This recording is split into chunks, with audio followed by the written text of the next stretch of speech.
Nice. Tell us a little bit about what was that moment like? Well, it was an emotional roller coaster. We didn't know what to expect coming into today. And it's the right decision.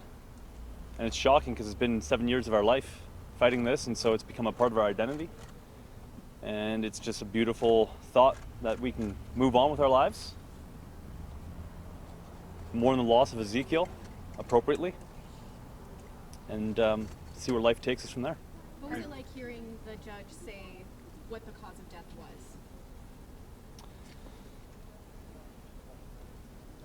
You know, the past 7 years has been a quest for truth. Right from the beginning, we ordered the autopsy report because there was so much confusion, even in Alberta Children's Hospital, surrounding his death. And so, we still don't have all the evidence today. We feel that based on what the judge had before him for evidence, that he made the right decision. But there's still outstanding evidence that we have never received in regard to what took place with Ezekiel that would likely shed light on his cause of death and all the factors that led up to that. But based on the evidence that the judge had before him, he concluded that it was in fact viral meningitis, which according to Dr. Annie Savageau is not lethal and comes with significantly less symptoms.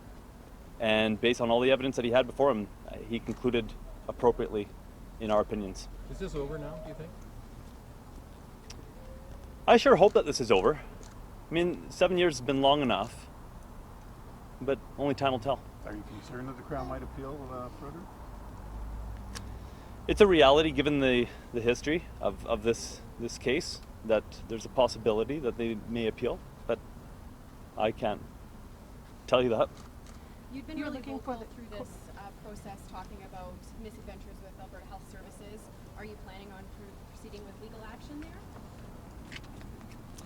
That's something that we'll have to take into consideration, but we have nothing on the agenda at this moment. We're taking it one step at a time. What about court costs, David? Prior to this, you and Colette were looking for several $1 million in recovered court costs. How is that going to proceed? It's my understanding that we will be proceeding with court costs, seeking for costs on this whole situation based on disclosure issues and whatnot.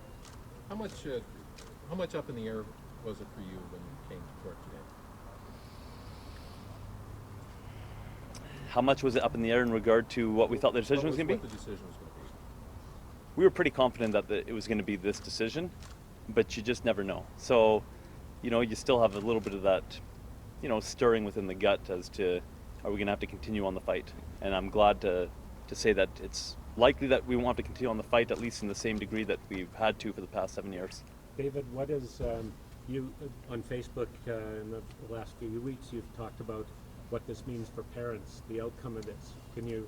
What do you feel this ruling means for parents?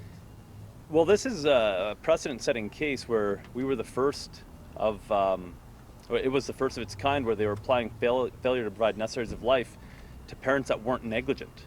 And that was the evidence in the first trial, and that's the evidence that was before this justice, and it was the evidence that was before Justice Rook during the voir dires, where it was made note of that this is not a case of neglect. And so this is, in my opinion, I'm no legal expert, but this is a very big precedent-setting case that helps protect parental rights, so that it's not about choice of care, that you can feel that you may be criminally negligent or criminally liable if you decide to opt for homeopathy or naturopathy or anything else. And that's what largely this case was being made into, even though that wasn't the case at hand.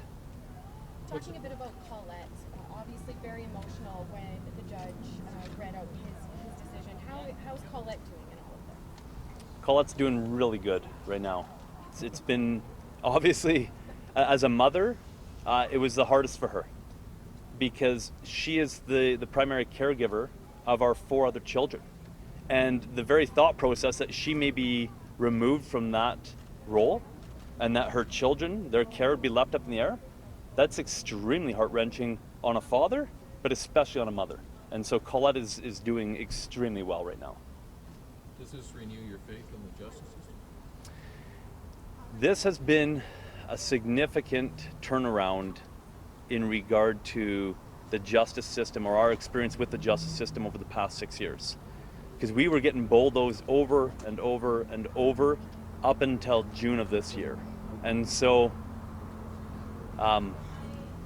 it has shown that justice can come, for sure, that truth can be heard and allowed into the courtroom. So what's next for you guys? Going home? I think we're going to go on a little vacation. Thank you very much. Thank you, David. You're welcome.